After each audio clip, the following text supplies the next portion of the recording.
Hello, everybody. Welcome. Again, I'm checking Rumble right now. We've got a lot of different, this show is being broadcasted to 5 different areas. So I only, Is that unfortunately, including mine? yeah, that's including yours too. I got me on both YouTube and Rumble, Hillis on YouTube and Substack, and Angie's channel as well. So, you guys, I'm only unfortunately able to see like the numbers on my YouTube. And so, hello from all the other platforms because I can see from Rumble a different number. Anyway, it's very confusing, but here we are. At least, it's a miracle. I feel like that we were able to set this up to Right. multiple places. So, because when we were young ones, we worked with a Dewey Decimal System. So, so it's amazing we can actually do this. So, hello, everybody. How are you guys? Before we get into it, Angie, Hillis, how are y'all doing today? I'm good. It is hot in Florida, just a typical summer day in Florida. Which we're going to talk about. Angie, how's South Carolina? Hot and really breezy. I hear there's a storm coming tonight. So from Charleston down this way, I'm in Port Royal, South Carolina now, right outside of Beaufort. And so I'm hot, but I'm okay because I've got my window unit going. So if you hear a breeze, it's my window unit. I have my window unit too. I might have to turn off in a second because I always get a little chilly, but it's very hot here as well. But you guys, where Angie is located, she's in Murdaugh land. If you guys remember that court case with the Murdaughs. I can actually from my back porch see the bridge where it happened. It's wild. Right. Do you remember that, Hillis? It was a Netflix documentary. What was it called? I forgot. I forgot too, but my TV watch these days has been filled with comedies and animation, so that's just me. But should we get right into it? Yeah, go ahead and get right. We're gonna be talking about the dog days of summer, and I'm gonna pass this off to Hillis. Oh, wait, before I forget. So if you guys go to my social media, Facebook, Substack, I'm going to be doing a live meditation tonight. So a live meditation tonight. The Zoom link is on my Facebook and Substack. You guys can go there, register. It is with this mass meditation. It's going to be happening next month in Atlanta. So this is a group of us. But I'm being featured tonight, and every day is going to be a different one. But tonight's topic is about remembering the hurt through honesty. So I'm going to be doing a meditation around that tonight. And I know, Hillis, that you're streaming on Substack right now, but for those who don't know about Substack, I'm going to put a link to Hillis's Substack in the chat. So it might have just been on my YouTube though. So again, guys, I'm still trying to figure it all out with simulcasting. But with that being said, yes, do participate in that with Hillis. You guys go to his Substack. Substack. I love Substack. It's great. Oh yeah, so much fun. Yeah. I love it too. You can do all kinds of things with Substack. But let's jump right into it, shall we? Keep going. I'm going to turn my unit off, but you start, okay? Okay. So before we get into understanding what the dog days of summer are, we have to put this in context. We have to really understand where this has come from. And so with that being said, we are operating currently under a Gregorian calendar, which is a 12-month calendar. Previous to that, we were operating under a Julian calendar that was created by Julius Caesar back in Roman times. But prior to that, there was just the celestial and astrological calendar, which Atlantis, Egyptians have based their whole calendar on, which roughly was, depending on the time of year, sometimes it was exactly 365 days. Others, it was like 366, 367, depending on that year. Like we have leap year now. So every 4 years, there was like that extra day. So that's how this occurred. So with the dog days of summer, it is based on the astrological and celestial calendar of Egyptian time, so pre-Julian calendar. Yeah. So if anyone have any questions as we go, please put them in the chat. But I'm just going to read a couple of things from my notes so that way we understand this. And so with Dog Days of Summer, it is also in the based off of the 26,000 year cycle. So keep that in mind too when we are talking about this. So everything has a specific time frame with the 26,000 year cycle, with the astrological calendar, with the temples and pyramids that were built in Egypt and how they are centered around the energy of Sirius. A, B, and C for those that don't know. There's one extra one. Yes. I'm going to actually pull it up for people to see. Now, and oddly enough, tomorrow is the I always mispronounce that, but it's the heclical return of Sirius starting tomorrow. Oh, interesting. Yes. So which is why I say let's do it today. Well, if y'all remember, we Hillis, we talked a lot about Sirius. Was it during the Mu stuff? Yeah, it was during the Mu series. Yeah. So, and there with the doggone people, which we're going to talk about, they had discovered Sirius C before any astronomers actually discovered it, correct? Exactly. Yeah, it was. And actually, I believe they discovered B as well before, so because I forget which one. Basically, they knew about the entire system. They knew about that. Oh yeah, exactly. It's on the solar eclipse, and so I'm going to bring that into play as well because that's important that is happening on the solar eclipse. And so, with the understanding of the return of Sirius to the sky, and when you look at Egyptian culture, one of the things you have to remember that in Egyptian culture with the pyramids and all the oracle temples, high priestess temples, everything was faced towards Sirius. I mean, there's no coincidence in that. And so based off of the astrology calendar, celestial calendar, the Sirius return was on the solstice. So we have to remember that return was, so over the years, over the 26,000 years, and especially with the 8,000 year intervals, and since we are now the perfectly spherical planet, we have this wobble, we have this axis, everything shifts. So this is why the dog days of summer, quote unquote, or the Sirius return has moved further and further into the calendar year. Yeah. So everything was based off of the tides, the floods, the Sirius return. And this is why Sirius was so important, because it was, as it was the return, because before it returned, it was said to have been in the underworld, so to speak.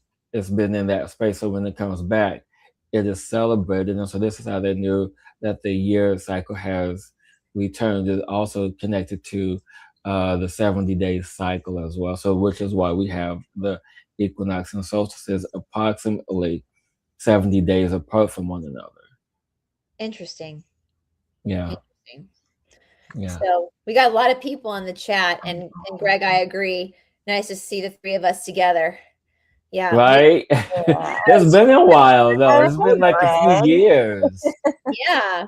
Well, that's interesting, Kimmy. I was going to actually ask that because we know, so Sirius was considered the central sun at one point. Still is.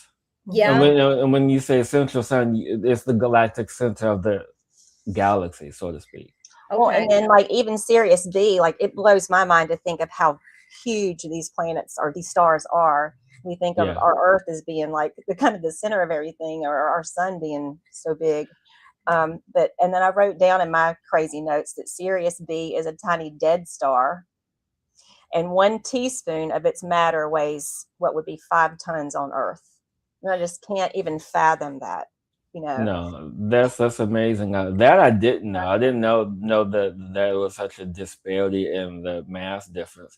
But what I find even more interesting is that, you know, with the discovery of Sirius C, the dwarf planet, that because of the size of and think of, and if I'm not mistaken, I think C is about, or maybe a little bit bigger than Earth, because when you think about how the mass, and I think Sirius B is like 5 Earths put together, something like that. It's like that's how massive it is.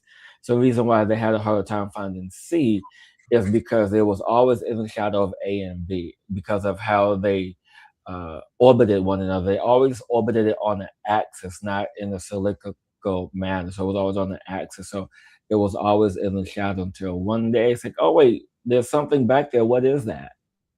Huh. You know, but the doggone tribe knew. Yeah. Yeah. Speaking of, you guys, it's a little off subject, but if you really, there's a guy on Instagram that trolls NASA, and his account is my favorite. He's so funny. Every time NASA releases a picture, he trolls it. But anyway, I don't know why. I'm just talking about like being shadowed, like, you know, this planet has been like, the star has been shadowed off. It just reminded me of the guy who trolls NASA. It's hysterical. So anyway, Right. yes. So at some point, so we know with our, as Kemi was saying, we know that at some point and it wasn't just, it was like a lot of different civilizations, Sumerian text, like had this understanding. Yes, everything back to Mu, back to Lemuria, back to Atlantis. I mean, because it's the brightest star in the system. So when you're navigating at night, because this is how the people of Mu, people of Atlantis, this is how they navigated at night because of the bright star. You know, that's how they figured out which way was north, south, east, and west. And so when you begin to understand the movements of the stars, movement of the planets, because nothing ever stays still, as we know this. Yeah. And so with this being the 20, because everything is based on this 26,000 cycle with these 8,000 year intervals, knowing that things have shifted to such a degree that people assume that this is how things are because of the current Gregorian and Julian calendar. If people know about the Julian calendar, hey, you're one step ahead of everyone else. But it's when you begin to see the signs, when you do history, especially, you know, when we did the Moon series, and how the Egyptian pyramids, the Great Pyramids of Giza, and how specific temples were facing the sun. I believe it was at sunset. Some was sunset, some was sunrise, depending on what culture, were facing directly at sunset on the solstice, the longest day of the year. Same thing with Stonehenge. You know, specific timing, the sun would come right through. So even in New York, Yeah. there are certain times of the year. So you see that this energy of the solstice energy. So it's basically the return of and this is how some people misunderstand. It's not just the return of the underworld. It's not really that. It's when Sirius returns, it's moving from the glare of the sun. It's moving from that space. It's still visible, but it's in that illumination, so to speak. It's not in what some texts refer to as the underworld. Yeah. Wow. No, yeah. And I want to, you know, it's so interesting. I feel the need to pull this up too. When we're talking about the Gregorian to the Julian calendar, there is this whole idea of like these 10 days of darkness, right? That we've seen, we'll say from the military back channel because we're on YouTube as well. And what I don't think people are realizing is that possibly was referring to the calendar and not actual, because when we switched, from the Julian to the Gregorian calendar, 10 days were skipped over on paper in October of 1582 to fix the calendar draft. Yeah. So Thursday, October 4th, 1582 was followed immediately by Friday, October 15th, 1582, meaning the dates October 5th through October 14th simply did not exist in adopting country. So they had to skip over 10 days. Can you imagine if your birthday like was in between? Well, no, well, you know what? It kind of makes sense because I actually thought it was 11 days because I read that recently. I thought it was 11 days. I didn't know it was 10. Yeah. And so a lot of people have been like trying to figure out like what that meant, these 10 days of darkness. And of course, AI is going to say there's no darkness. But yeah, when you cut out 10 days from the calendar, those days go, those dates go dark that year. And so part of me, because I've been trying to figure that out, because it's like, you know, depending on where you are in the world, you can't cut people's power for that long, because like we're all three of us are in very, very, very hot areas where we need power to be turned. That could cause massive death, basically. Well, I mean, think of it this way too. I mean, for those who've ever traveled from the States to Australia, you lose a day. Lose a day, yeah. So it's like that whole day. I mean, it exists, but I mean, you know, I mean, what happened to the day? I mean, like, so it's like that. And I mean, I've had it happen a couple of times where I've traveled backwards, or well, it's interesting because you are literally traveling backwards, but you're also moving forward in time, which is crazy. It's crazy, and that's just new for because you know our ancestors were on boats, and you know it took them a while to get to destinations. But yeah, Kimmy, so what Hillis is talking about, I tend to think that's more along the lines of what the back channel was talking about, is that there are things about time in our history and what's really going on in the greater world that was hidden when the calendars kept being changed, that we got kind of. That's what I thought. So anyway, I think it's interesting what you're talking about. It kind of coincides with that there's information out there about that our ancestors knew about life and how life works in the astrological calendar that we got confused, right? We got jumbled up with stuff like that. So anyway, I just wanted to share that because I think you're hitting onto something really important, Hillis, about like what we're discovering. Right. Yeah, I read down like that our ancestors, they experienced the sky not as esoteric like we do now. We're like, oh, it's, you know, it's woo woo. It was just simply ordinary life. Yeah. And that's what I like about it. I mean, it was every day for them. Mm-hmm. And then can you imagine being the emperor of Rome? It's like, I'm going to change the calendar. My name was Julius Caesar. We're going to have a Julian calendar now. And we're going to base it off of what the Egyptians did. I mean, like, and I just found out that Caesar salad didn't even originate from Rome or whatever. It's from Mexico. They're just lying to us about everything, aren't they? Yeah, I mean, just like what was it? Fig Newtons. They were named after a town in Massachusetts and not the scientists. I'm like, okay. Okay. So it's like all these little things. And so when we begin to understand the astrological sense of how things operated, because that was the natural order, because the solstice is not the same every year, but now since we're on this calendar, it's fixed, because the reason why I'm really connected to the solstice, because it's 6 days after my birthday. So it's like either on the 20th or the 21st of June. So it's interesting in how with this particular calendar, things are fixed. Like there's certain things that are anchored in, but you know they never operated that way in the ancestors. Go ahead. Except Easter. Easter's never fixed. They follow the full moon, right? From the so that's the one which you have to think, why are the elites doing that? Why is that one holiday not fixed? Right? We've asked Lou about this, Grant, and it's so funny because Lou said something that I kind of suspected all along, that the Mayans just quit. They got tired. They're like, well, I mean, they created this calendar that was very extensive, right? Mm-hmm. And people, and I think it was back in 2012 when they said, oh, well, the Mayan calendar just ran out. What are we going to do at the end of times? No, I mean, they created a 26,000 year calendar, basically. Now it's our turn to continue. That's what I always kind of thought, was that they were like, that's too far in the future. They can figure it out.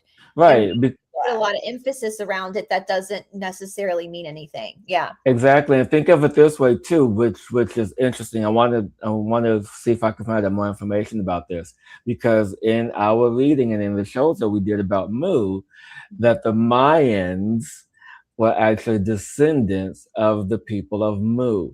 Yeah. So so you guys can go back and watch that series. It was done like 2 years ago. But in the series, I think it was part 3 where we talked about how the people that left Mu, regardless of whether they went to India, let me pause, whether they went to what is now called today's India, today's South America, today's Japan, doesn't matter where they went, they were all called Mayans.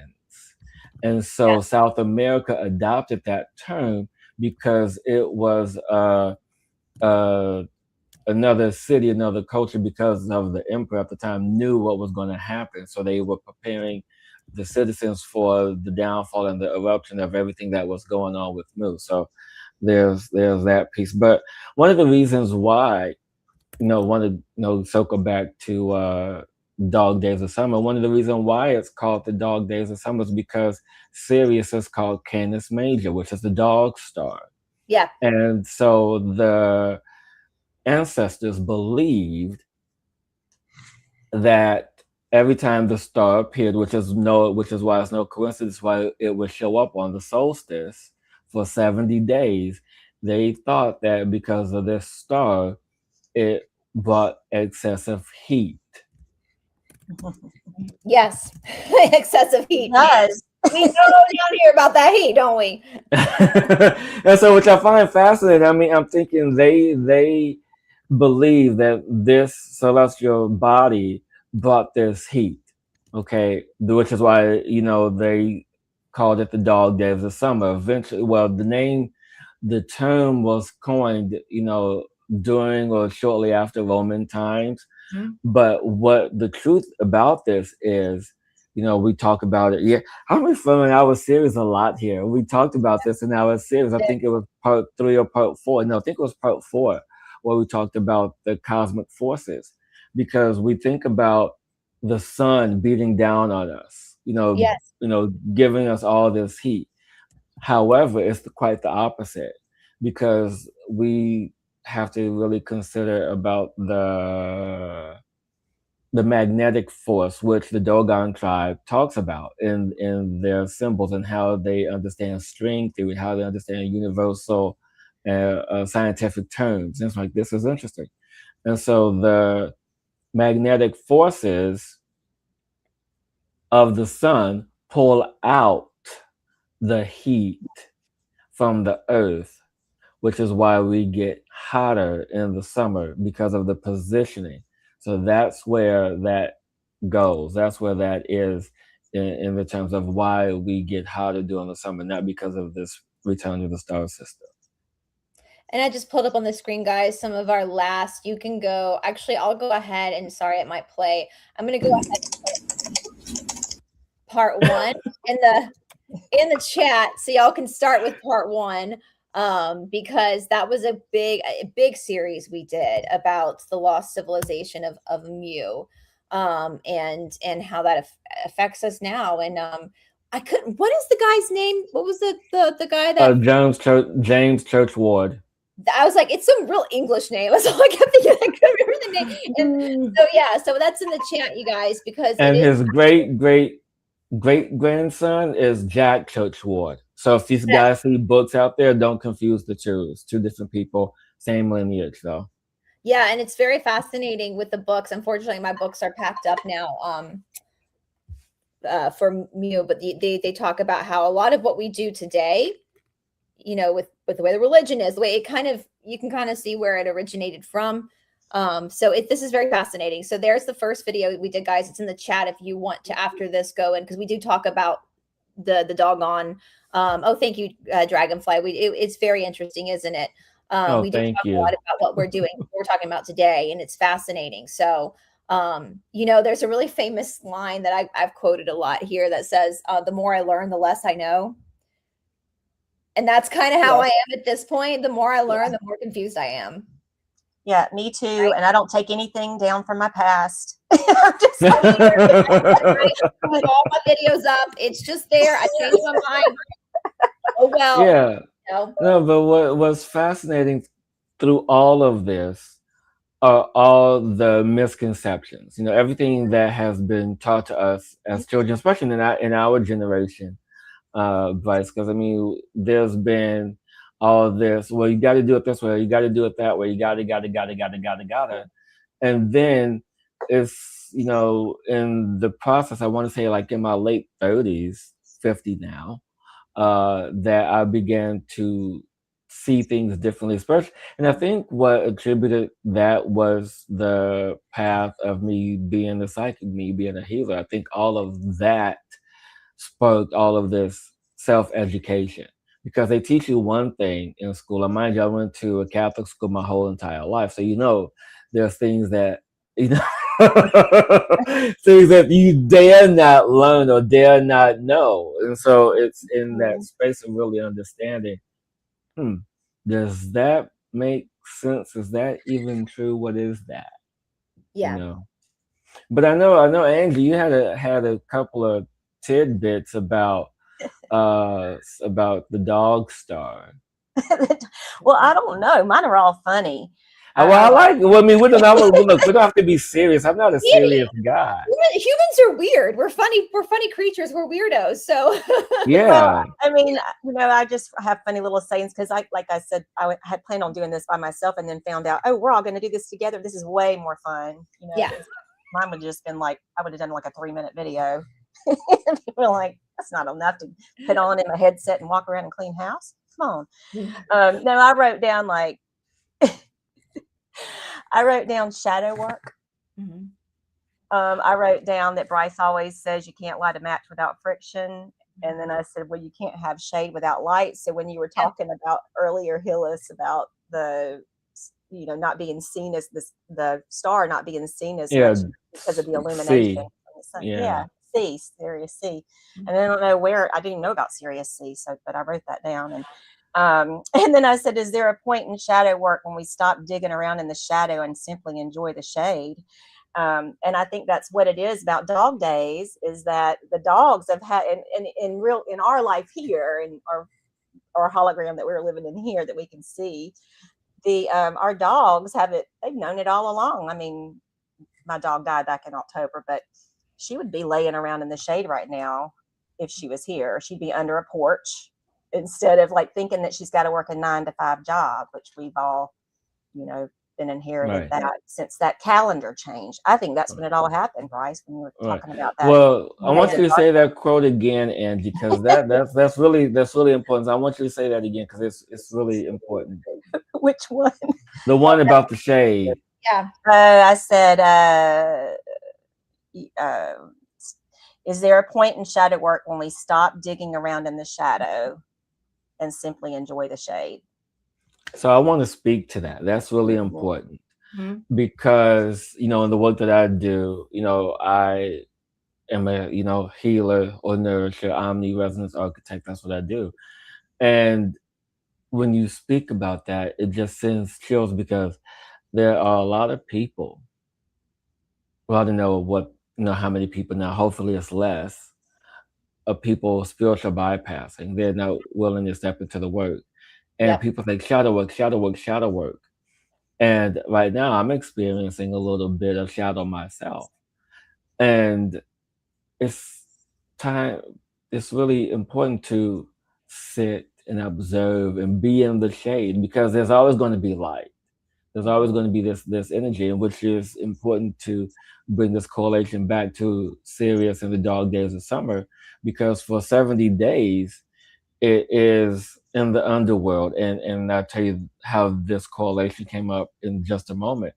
But then it becomes illuminated on the solstice, which I find very interesting. And then for 70 days, it's illuminated in this path of the sun, and it can be seen, and the astrologers can use it for astrology, and I can't think of the proper term, but the people who guide the ships, the navigators, can use it at night to navigate.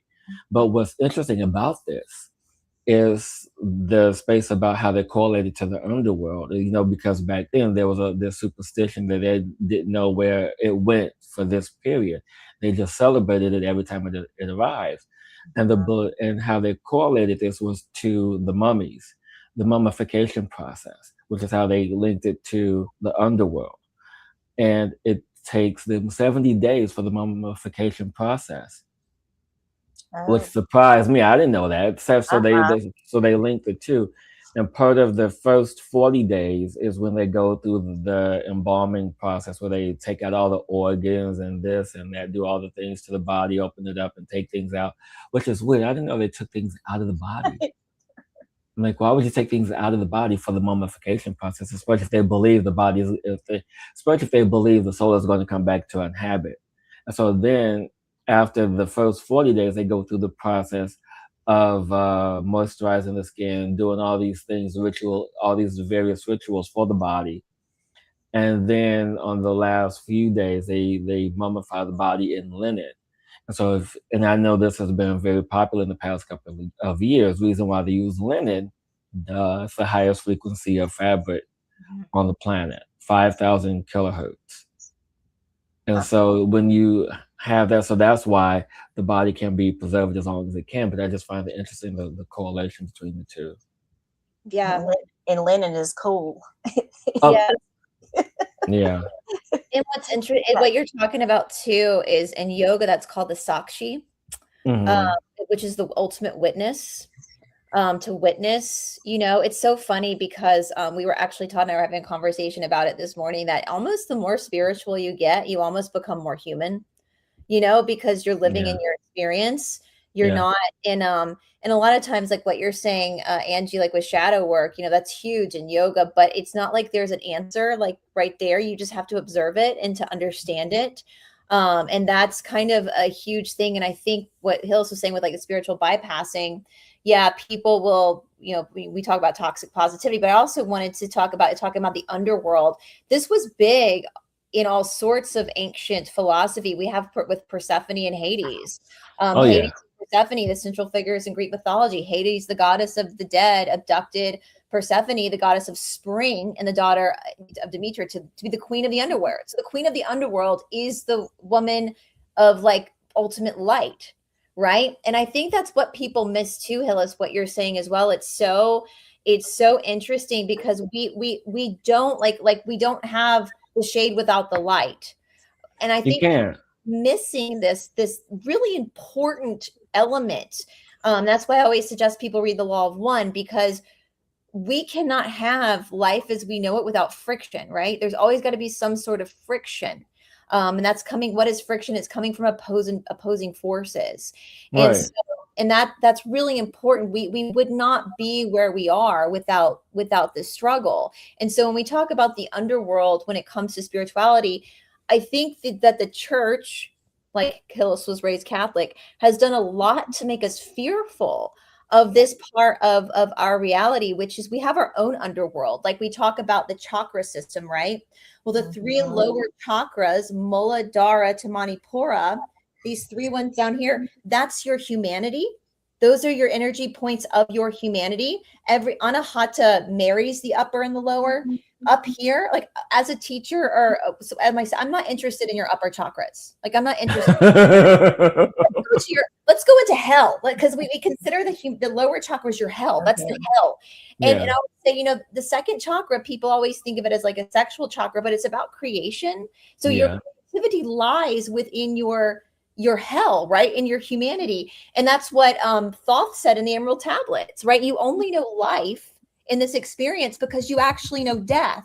When you're just in spirit form floating around, there's no creation because you don't know. You have to have the polarity. And that's so important. And I think our ancestors actually knew that. So I always tell people, if you want to be spiritual, you're going to have to, that's the story of resurrection, right? Like all the resurrection stories from Jesus to Tammuz. It's about diving down into the depths of the underworld, hell, in order to then come back up again, the phoenix rising. Did that make sense? Right.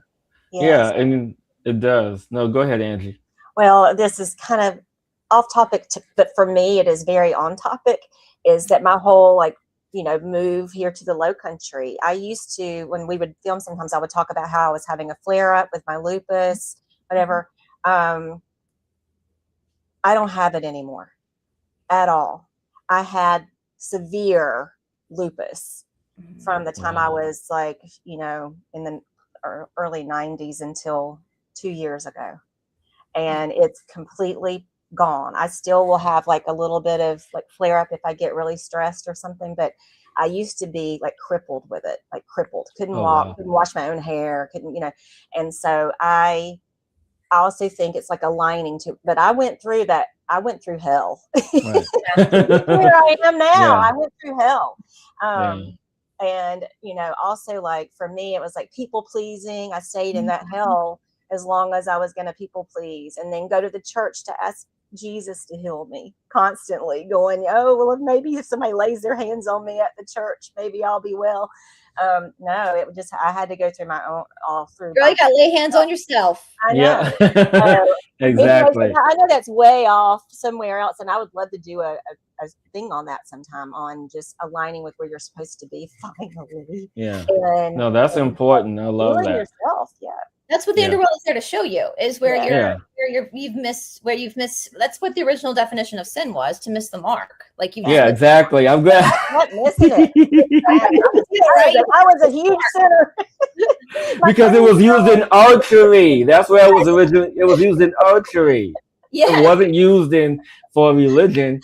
No, but what's interesting about all of this, and so I want to bring this back because I didn't think about this in my studies, and so you're saying all of this, and so the creation myths, right? All the creation myths, all the creation myth stories, and so as we talked about in Moon, and there was reiterated, and I started reading about the Dogon tribe recently, so it's repeated in that. So everything, and I'm going to sum this up best that I can. So everything is born in darkness. So if anyone knows about creation myths, you know about Amma and the eggs and the serpent and the water and the serpent and all this stuff. All of this variations of this. But one thing that has remained consistent in the creation myths is that the light or the seed or the water, whatever, enters into the darkness. Mm-hmm. It enters into the darkness, and it goes through this gestation, this like this maturation energy. The womb is dark too. Yeah, exactly. Mm-hmm. And so when it's time, the egg begins to open and the light begins to birth, which is the reason why Mu selected the lotus as their symbol. Because if any guys, and I know a lot of spiritual people know about the lotus, that it's born in the mud. Mm-hmm. It's rooted in the mud, and then it comes out and begins to blossom in the light. And so it's interesting in that respect, because these creation myths, everything begins in the darkness. Mm-hmm. And everything is, but yet it's still protected by the creator, because the creator is the darkness. Mm-hmm. And I'll be honest, I've done some of my best work when I was miserable as a poet. Oh, absolutely. That's, you got to suffer. That's what makes the soul move, the suffering. Yeah. Yeah. You're making me think of, so I'm thinking of the sea, and right out my window, I live on a tidal creek, and there are crabs right in my backyard. And we have here in the Low Country these blue crabs. And so they, during this time, during the dog days, they go up, it's so hot, they go up into the marsh grass and shade. This is the way I see it. I get the whole like synchronicity of it. And then they, whether people that don't eat fish, or you turn it on mute, but they become the biggest delicacy around here. They shed their shell. They molt. Yeah. Yeah. And so they shed their shell. And so around here, it's like soft shell crab season. Yum. But like I know, but it is like, I started thinking about that. Like, what time of year is it for the crabs, and what I'm looking at in my own backyard. And that's what they do right now. They are in molting season. They go up into the grass, they get into the shade. It's just so hot that they act kind of frantic out in the mud here. And they'll hide you got to go find them in the grass instead of in the water. And they've already been down deep. Now they're coming out of their shells. But I see it just as that too, symbolic with like with the season that we're With the in right now. rebirthing, yeah. Mhm. I mean, I love that. I love that you shared that story because it speaks to the cycle of nature, which is what everything started back from. It was in that space to where we have to understand, okay, what is the cycle teaching us? Because back in Egypt, this is what they depended the cycle on, was on the flooding of the Nile. When the Nile floods, they say, okay, it's that time of year again. That's, Yeah. you Yeah. know, and so Well, they and that knew. has something to do with this right now with the Nile and the dog star. So yeah. Yeah, exactly. Our Exactly. ancestors accepted, like we learn in yoga, that nature is prakriti, and that's a Sanskrit word, and that the soul is purusha, and that nature the soul has no laws because the soul can't die. You can't kill a soul, but prakriti does. It has two laws. It has two laws. I keep doing that. It has two Two laws. laws. It has two laws. One is that anything that is prakriti has a birth, a life, and a death, a beginning, a middle, or an end. And because of that, the second law exists, which means it's all in fluctuation and change. And it Yeah. seems like nature, and maybe our ancestors, I don't know, maybe humans have always been a little bit weirded out by the process of dying, but you know, nature accepts the role, the The releasing, process. the process, right? Uh-huh. Animals accept it, you know, animals totally accept the process. And so Hillis, back with like ancient times, what do you think, were there ceremonies around this? Was there an observation Oh of yeah, big time, big time. I mean, what I find fascinating, and I thought about this yesterday, and then of course in my notes I forgot to write it down, so I'm glad you mentioned it. This is very important. I mean, the rituals around the solstices, the equinoxes, the return of Sirius. I mean, it was very much well celebrated, and there were particular incense, and actually I have one of them. There's were particular incense that they have to prepare. One of which is kefir, yep, Yeah. yep, which is a kefir incense, and along with and it's made with wine, fruits, some resin, and they had to be all dried. So mind you, they knew it was coming, so it took them time to prepare this particular incense. In addition to that, you had all the resins, you know, frankincense, myrrh, copal, all of them. But the biggest one that a lot of people don't know about, and they use it haphazardly, Oh. is very is abused. This mm-hmm. medicine is very much abused, and one of the medicines that they used for the celebration was cannabis. Mm-hmm. They used cannabis for this, for these celebrations, and they didn't smoke it like a tobacco. They burned it like an incense, Yeah. and it created an altered state for them, just like it does if you smoke it. But it was more lucid, and it didn't cause, you know, irreparable damage to the body. It just allowed you to enter into this altered state to welcome the cycle, to welcome in that energy, to welcome in the energy of the presence of your space, to allow for this energy. Because when you know about the purpose of cannabis, I mean, I'm not well versed in the history of it, but I do know that with other tobaccos, because I've done shamanic ceremonies with my shaman in South America, but here, done them here in the States, is that when you create and set the intention of knowing, and actually this will answer the question about the Dogon training of shamans. This kind of like answer that question as well. And so when you have these rituals, when you have these um, instances and setting an intention with the high priestesses, the shamans, the royalty of that time, it created this sense of reverence and welcoming of the presence of the energy, the welcoming back of ours, of our sister, of our brother, of our family, because there's no coincidence on why the Sirius system is a Trinity planet system, because there aren't many Trinity systems that encircle each other the way that they do, because you Yeah. have the creator energy, which is the source. Then you have the mother energy, and then you have the father energy, which is also in relation to how religion was created today. And this is what uh, exactly, Nice, girl.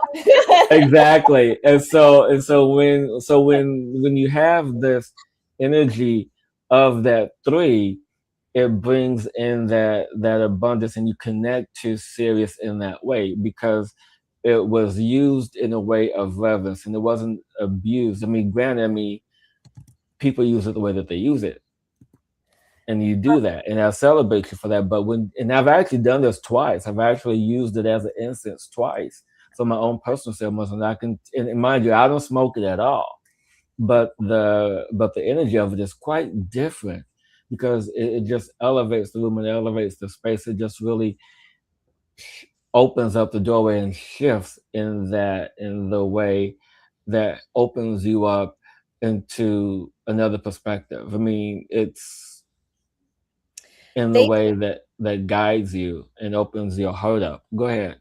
This is done in India once a year. It's a holiday called Shiva Ratri. And so Shiva is part of the trihead. We're talking about trihead of Hinduism. It's Shiva, Brahman, Vishnu. And Shiva is like the warrior, like he's the Nataraj, the fire. He's also the god of yoga, like so but he's also, even though he's like this Nataraj, like dancing in the fire, he's this warrior being, he's also a pothead, right? Like, so Shiva Ratri, this is what they do. They actually drink it and they burn it. And I've been in India over Shiva Ratri. Let me tell you, it smells wilder than a Rolling Stones concert. India is a very conservative country. Like, it's pretty illegal, Yeah. except for at Shiva Ratri. It's done in a very honorable way in Shiva Ratri. And so I wanted to pull that out. It's interesting you're saying this, Hillis, because of course my knowledge greatly relies when it comes to the stuff from Eastern philosophy, but stuff you're saying is also practiced. It's the same, it's kind of the same thing, but with different Well, I believe it because you have to think of what the source material. The source right. material is Mu. Source material is Atlantis. So Yeah. when you have the Mayans, quote unquote, the people from Mu that had settlers move into South America, North America, Japan, Tibet, India, Brahma, all the way down to Australia, all the way over what's left of the Polynesian Islands. And at the time, Hawaii didn't exist at that time, so keep that in mind, people. And then all the way over into Egypt. So you have all of this history, but people don't know where the history comes from. It is mostly word of mouth. And one of the things that I appreciate about the Native Americans, Native Americans, is the fact that they tell this creation story. Mm-hmm. I've heard it a few times from my shaman. I heard it a few times from other people. So this creation story and how it started from the Hopi and then all the other different tribes. And so it's very interesting in how all of this history that, and I'm going to say this, that was called religion. Right. And the reason why it's not called religion now is because people don't want to get it confused. So you have present day religion that's, Catholic, Christian, Jewish, and all the others, all 2,000 plus religions that exist in the world. They all go back to God's source energy. But then, when Mu and Atlantis and Egypt were around, it was, and I'm going to specifically reference Egypt because this is what I know most of, is that you had Osirian religion. And it was based in spirituality in what we call it today. And then after Osiris passed, after he died the way that he did, Rome came in, took over. Die, by the way, if you haven't read that story. Yeah, I don't want to get into that. That's a whole other thing. Horrific way. Yeah, exactly. But then you have the Romans that came in and took over, and that's how religion got its bad rap. The term religion. So I mean, yeah. And I wanted to say for Lorianne, hopefully hearing about burning it, Dominic said you can try tinctures. There's other ways that you can get the benefit, like Hillis is talking about, than just smoking it, right? And Oh I want yeah. to also, have you heard, I covered it a while ago, but Hillis and Angie, have you heard of the Ulyssian mystery schools? No. No. I covered it a very long time ago, and I'm so fascinated by these mystery schools. It's right here, you guys. I'll put it in the link. They did this. Well, it was ran by women. It was when the Ulyssian mystery schools. It was in Greece. And basically, if you read the missing books of the Bible, Jesus, Magdalene, they all went through these mystery schools. And so basically what they would do, this is simplifying it, but it's kind of what Hillis is saying. So you had two parts of it where you would fast for many, many days. And then you would have to walk, and I can't remember the road they walked, but it was a pretty like 2-mile-ish walk. Yeah, it sounds like something that was connected to the oracles of Delphi. Well, they would go in. So what they would do is they'd walk like these 2 miles completely starving. They've been fasting for days. And old initiates who'd already done it would be standing on the side of the road, hurling insults at them, like for like 2 miles. Then they would get to a temple that was underground, and they would drink a special tea. So like ayahuasca, peyote, whatever. And they would go down for a couple of days with sensory. They were being sensory deprived underground, drinking this tea for a couple of days, and then they would be released out. And it apparently, like Socrates did it, play like anybody who was anybody back in those days went through the Ulyssian mysteries and had just profound experiences. But it's very similar to what you're saying, like the medicine that was used was respected, and you had to fast yourself first and go through this like humiliation process. I don't really think it's a humiliation process, though, even though people call it. I think it's just triggering the ego. It was a play to like because part of that Right, yeah, self, right? this sounds like a vision quest that they do in South America. Yeah, and obstacles. Sorry, I had to play that for a second to get the link, but I'm going to put the link in there. But I am very fascinated by the Ulyssian mystery schools ever since Joe Rogan has talked about the Ulyssian mystery schools before. And like out of all the mystery schools, this one sounds like the one that I actually would really like to do, because well, if I go to Peru and do a vision quest, you coming with me? What? Listen, we were supposed to go to Peru to do dieta, which is like 10 days on ayahuasca, like right before that happened, and then we couldn't go. So well, if you want to go, we'll talk about it, because my shaman is amazing. But I wanted to say, so smoking mullein actually probably not the best idea. It's better to have the tea, because I've had the tea and the tincture, because when you smoke, you're still creating the inflammation. I'm not saying that it didn't work for you, but I mean for those, to create a safer space within the body, have the tincture or tea is better. So yeah, I mean it's really interesting. So, this happens to me whenever I do shrooms. I vomit. Yeah, I was going to say about the mullein. We grew it, and it grows wild in a lot of places. You can find it all over, but I make a tincture with it, and I keep it in my fridge. And it doesn't taste great, but if I ever have like a cold or anything, I just take a little. There's this company where if I ever need it, I buy from them. It's called, actually, what's the name of it? Because I have some stuff. You might just like the taste of it. Like I don't even it's like called here. I don't even so like the space that I buy my tinctures from is this company called Hawaiian Farm with a P, because their stuff is non-alcoholic. I can't have alcohol in any of my tinctures. And I make mine with vodka, but it's just because it's I've had a jar in my cleaner. fridge for years, and I just take it a little thimbleful, like I like the non-alcoholic ones. I like them when they're straight distilled. But go ahead, Brice, since you have a question on your head. Would you? No, I was laughing because about the vomiting. I'm trying to find that. I pulled it up, then I put it, and I laughed and said I throw up every time I do shrooms. But there is something to that. Really? So wait.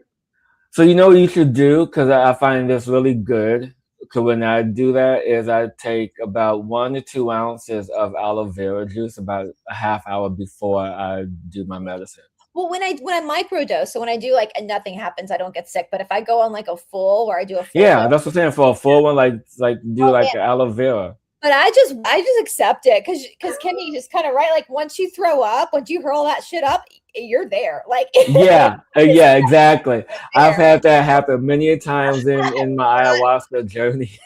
I'm not ashamed to vomit a little bit. What's a little vomit between some spiritual friends, right? Right. So Oh, yes. So yes, the comment about the blue lotus. This is also something that they do drink in ceremonies.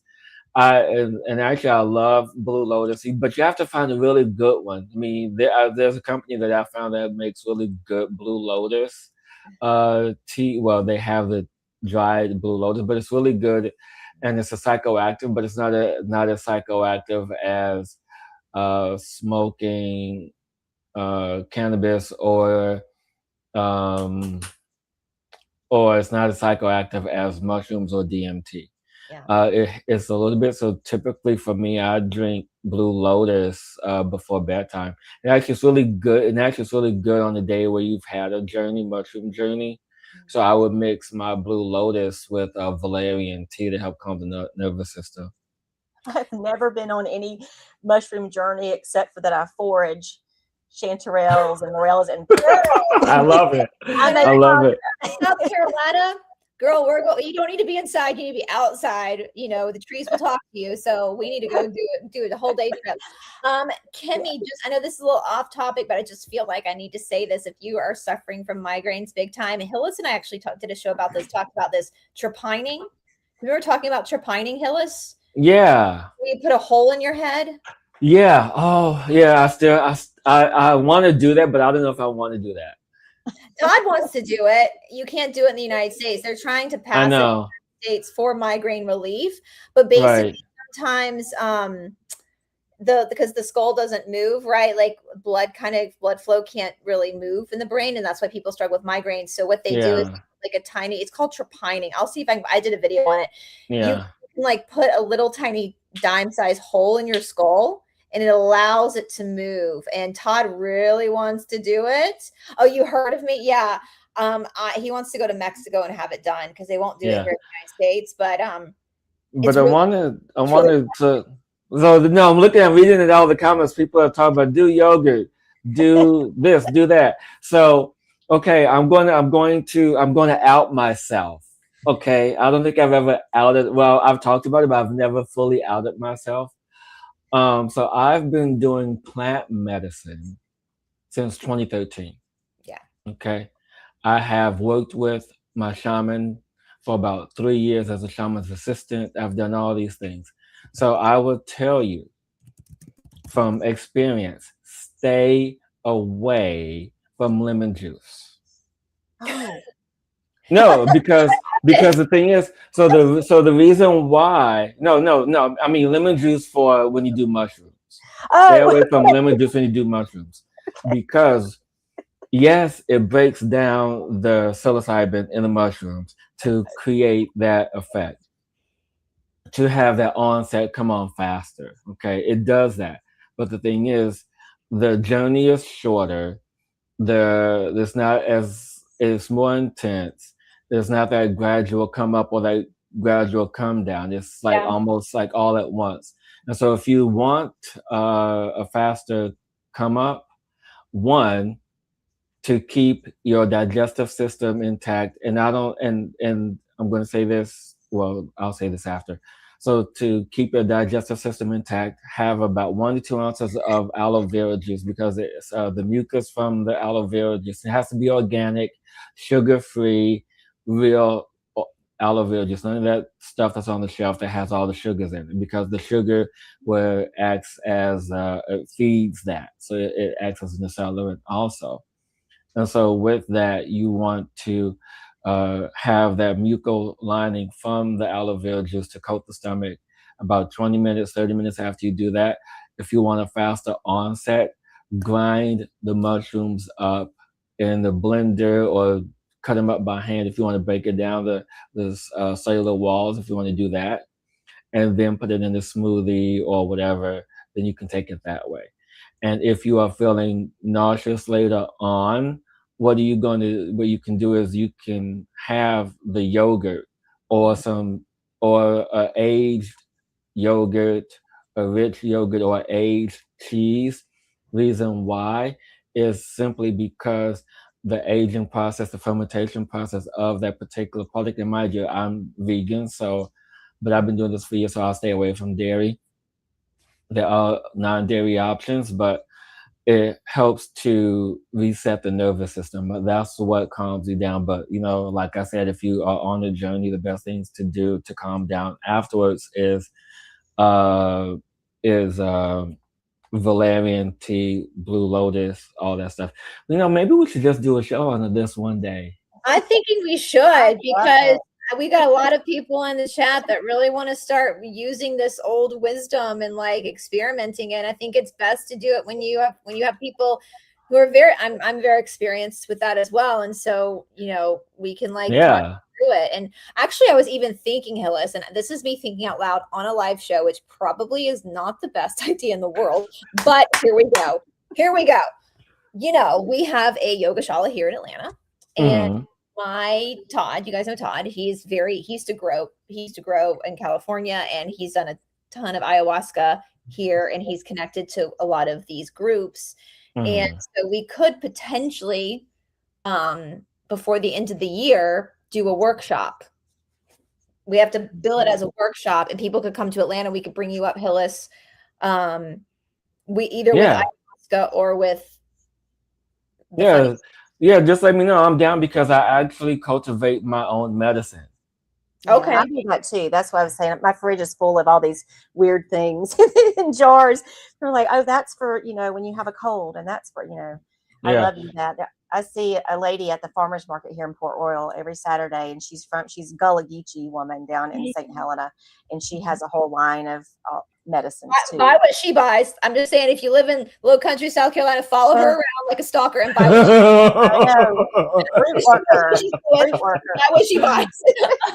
So, A. Marie, I wanna, Don't be afraid. If you want, more information, and mind you, my first time was in 2013 when I did my first journey. And anyone who has not done it and is interested, number one, find someone who you can trust. That's number one.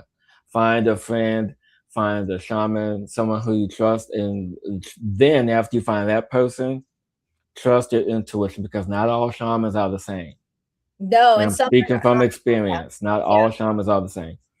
There are some that have other intentions. There are others so you find someone who's in alignment with you. Okay, period. Number two is when you do this, or when you find somebody, follow. And like Brice said earlier, and I even did it, what we call a dieta. So there's a period of 7 days to where you prepare the body, especially for your first experience, where there's certain things you can and cannot eat. No dairy, no chocolate, no smoking of any kind, no alcohol of any kind. Basically plant-based diet for like 7 days. And it was the best thing. And I did that, and I had an amazing experience. And so, let's do a show on this. I'm down.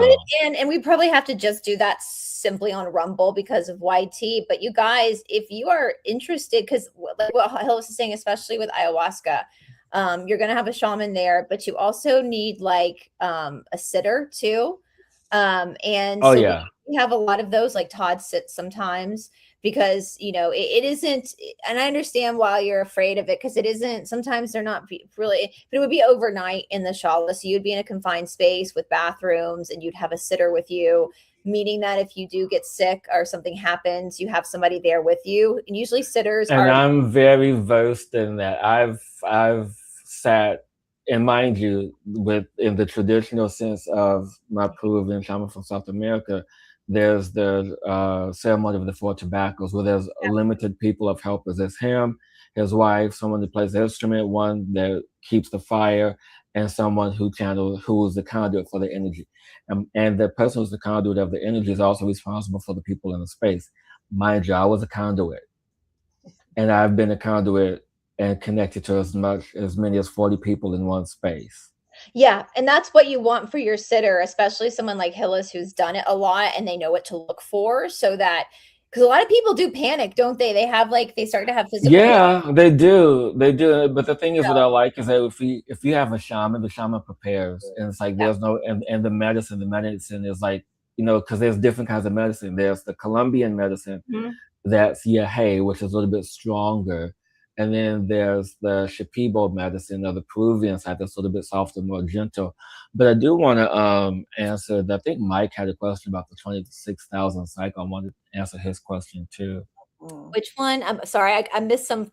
I try to watch the chat, but then I get distracted in the conversation. No, this one. Oh, I can't click it. It says Henry B.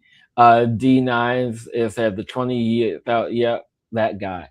So the 2,000 years, going back to the dog days of summer as we move. Right?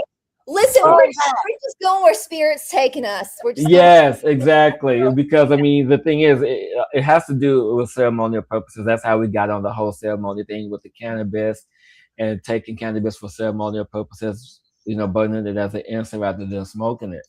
But so we are actually past the 20,000 year cycle. We are past that mark. I think we passed that like 2 years ago. Yeah, we're on borrowed time right now. Yeah.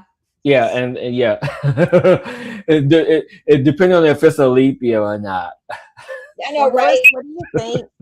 Hillis, what do you think about the Chinese zodiac, with today being the last day of supposedly the last day of the dog days, and then this being the fire horse year, the year of the fire horse? Have you heard of this? So I wrote down Chinese zodiac. It's 12 animals, 5 elements, equals a 60-year cycle. And the last time we had the year of the fire horse was 1966, I think. And so we're, I guess, every 60 years. So this is the year of the fire horse. And tomorrow, when I thought of this, so I love music. Yeah. And so when I thought like Dog Days of Summer, the first thing I thought of was Florence and the Machine. That's the song I used for to play. Yeah, it was. You have to if you're doing a show on the dog days. You have to. I mean, yeah, when Brice put up the teaser on Instagram and Substack, yeah. Yeah, I didn't see that. Oh, see, we are thinking. I always are. So like the dog days are over. The dog days are done. Run fast. Can you hear the horses? Because here they come. It says that. Yeah, too. and so like whether she meant it to be about this or not is really cool to me. Well, I'm sure there's like an undertone, a message to it. But the thing is, what's interesting about all of this, because in the series that Brice and I did about Moo, the land of the rising sun, and the sun rises in the east. And what land was there? It was the land of Mu. So technically you have South America, you have Japan, which is the closest, and I believe the most immediate and direct descendants of Mu because of that. And so when you speak of the Chinese zodiac, it has to be based in that energy, because when you think of the elemental spacing of it, because you have the air, the water, the fire, all of that, you have these elements. And of course, the representation of, and I may be reaching a little bit further when I say this, but in my opinion, and I don't know whether this could be or whatever, this is just intuitive knowledge that I'm connected with, but the 12 zodiacs could be a representation of the tribes that were on Mu. Now, keep in mind, there were 10 million people inhabited Mu at one time. 10 million people, 1 million tribes. I'm sorry, 1 million tribes. 10 million people, 10 tribes. And so maybe each tribe would call something specific. Who knows? And then that correlation could have translated into the Chinese zodiac. But where the other two could have been, like the dragon energy, could be connected to royalty, and the other ones were subjects.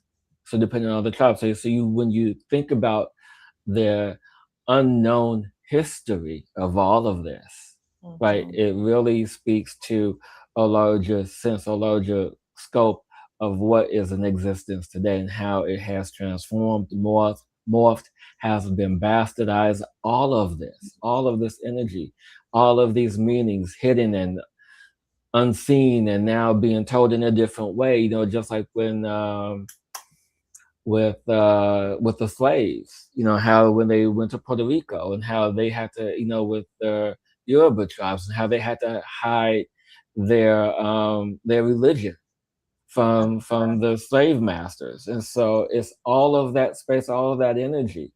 So when you begin to put all the pieces together, it creates this grand tapestry of what actually is existence.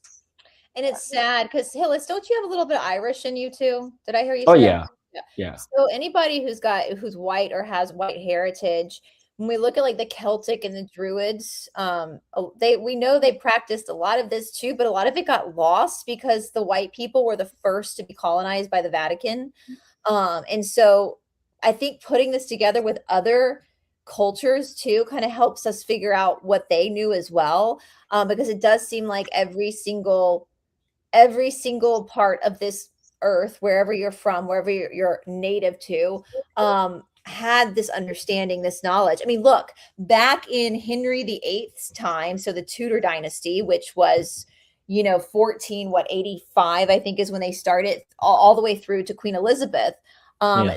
They knew about all this stuff. Like, they wouldn't cut their hair on Tuesdays because it was the day of Mars, and Mars, the warring planet. Well, guess what? Today's Tuesday. Guess what? In India, we don't take new postures. The men in India, my teacher never shaved on a Tuesday because, so they're still, they understood. That's just an The example cycles, of how right? they understood that every day has a different energy, and therefore there were some times that were more appropriate to do certain things than other. They were very well, and they weren't called superstitious. That was just No. normal back then. It was their religion. It was Yeah. their way of life. And actually, can you put that comment back up from Dragonfly saying Japan is known as the yeah.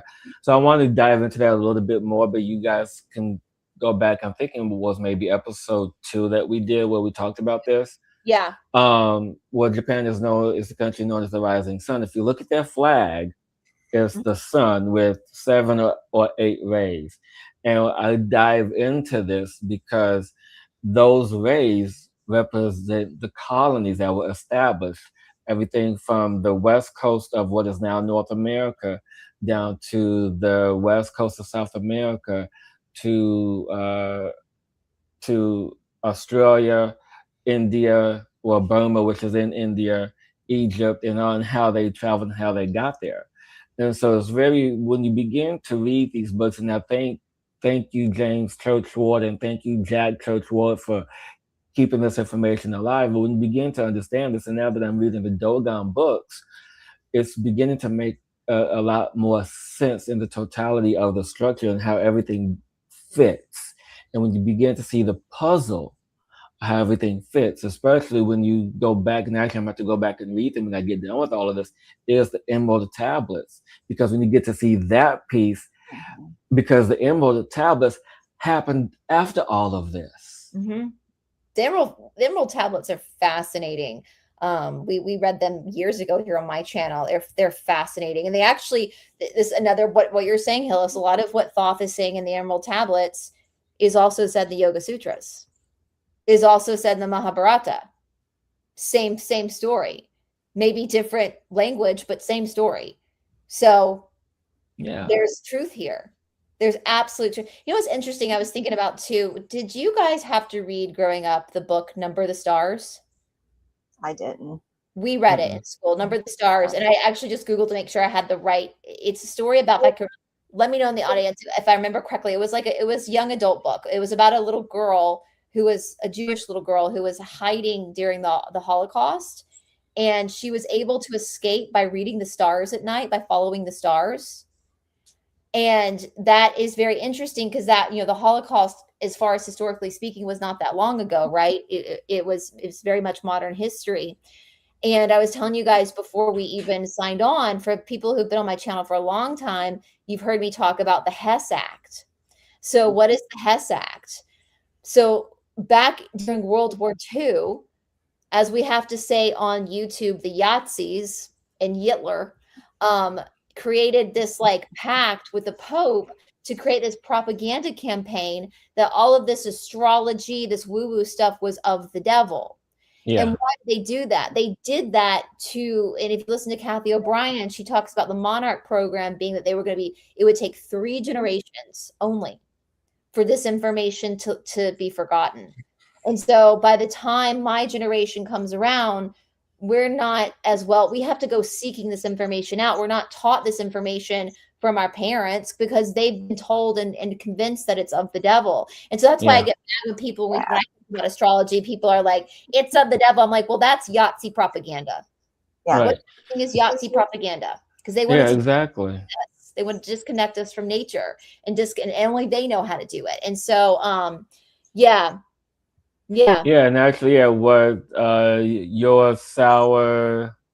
Yeah, if we go to the comment above that one too, I want to add to that one.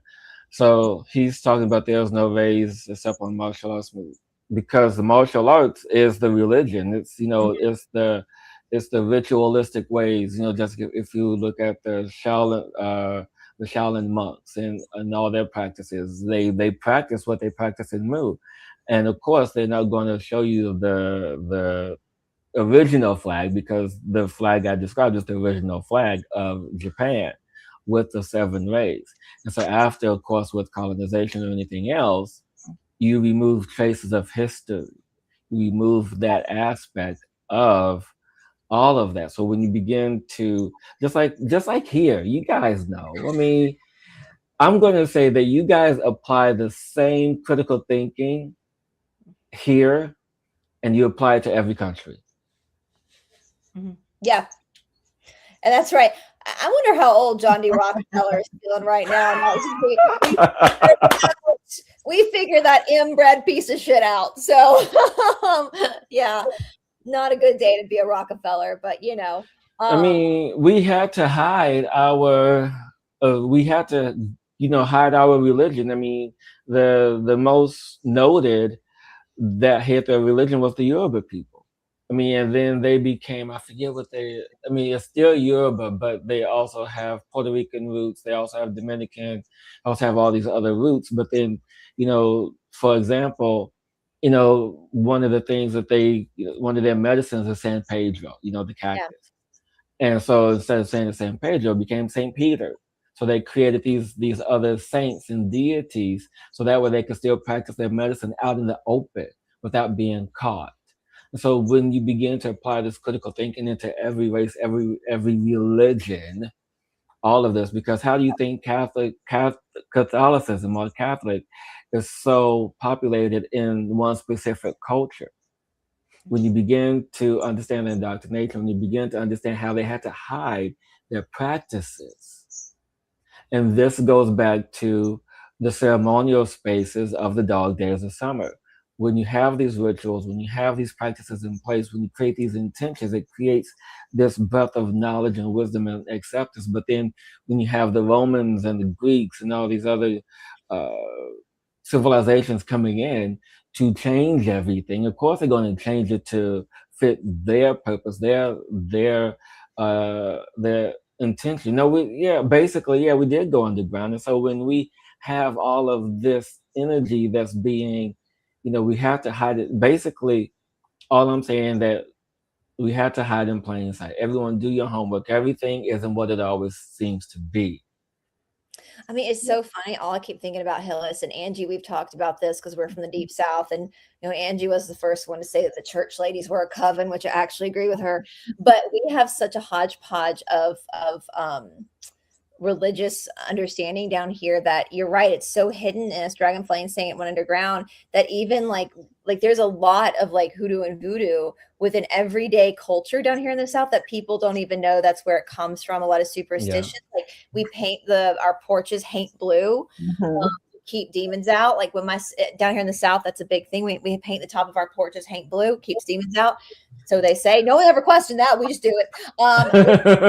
Got pregnant with her first baby. She walked into my mom's house, and my mama, without even asking, yanked a piece of hair off my sister's head, took a ring off my sister's finger, made a pendulum, took my sister's palm, and read it to see if she was going to have a boy or a girl, and it was correct. I mean, that's something we do. I love that. Yeah, That's hilarious. but it's that combination, right? Wait, what did I say? I know. But I'm always going to talk about Hank Blue. So I said porch ceilings were painted blue to trick spirits, but the color also psychologically cools down a sweltering August night. It does. It really does. I can believe that. You put when I was a little girl and I'd be in South Carolina in the summers, our housekeeper would put like a broom upside down in the corner of our bedrooms. That's a thing. And I never understood what that meant until I was an adult, and I learned that it was to keep hags out. Yeah, so many stores down here. Like when you go out to St. Helena Island, there's so many stores that have like the brooms you can buy to hang upside down. Yeah, it keeps hags out. So we're like deeply. I'm like, listen. I know they're fundamentalists down here in the South, but most Southerners are not deeply Christian. They go to church on Sunday morning, and then they go and do their root work on Sunday night. Right? They're, yeah, exactly. That's how it is. I mean, how it is, right? And that's what that's just simply how it is. I mean, my grandmother was from Texas, and so having my grandmother from Texas, as always, there was this Southern stuff that we did in Chicago. So I mean, there was like all these little Southern little rituals and things and everything. And so, I didn't realize he put a comment up. Wait, what does it say? I love that Hillis keeps mentioning Puerto Rico, my family's island. It doesn't get any recognition for its deeply. Goodness, no. I mean, because you have to remember too, during the slave trade, because Africa, especially the west coast of Africa, is in direct alignment with Puerto Rico, Brazil, all of that. So that's where most of that religious culture comes from. It comes from the Western Africa.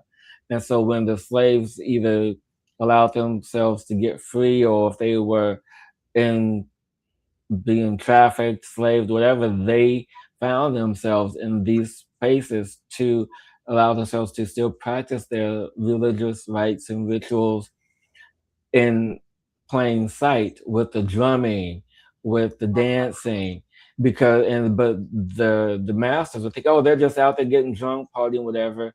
And so they created this faction of their space, so that way they could still practice in the open. Yes, absolutely. Here on the East Coast, like the plantation owners would leave during this time, during the dog days. They would leave, and so because it was just so hot here, and the mosquitoes and the bugs and the illnesses caused. That's the word I was looking for. Yeah, and they would leave, all the Gullah Geechee here, the slaves, and that's where I lived. Yeah, and they were free, to be themselves while they were gone, like nurturing those things that they had gotten passed down from their ancestors from West Africa. Exactly. And it's all of it, and that's the thing. And guess what? All of those come from the Dogon tribe, which all of that comes from Egypt, because everything that was under Egypt was passed on to the Dogon tribe. And where does that come from? Everything goes back to Mu, because even if you go back to, and I think this was episode 4 or 5 with us, Brice, where we even talk about the Tamil people, the black, deep-skinned people, dark-skinned people with blonde hair, blue eyes. They're still living today. It still hits me like how wild that is, that we think black people can't have blonde hair and blue eyes, but yes, they can. Yeah, they're still living today. Yeah, and that's natural. That's just it's wild. Do you guys have a little bit longer? Do you have to go? No hurry. I can stay. I can hang out.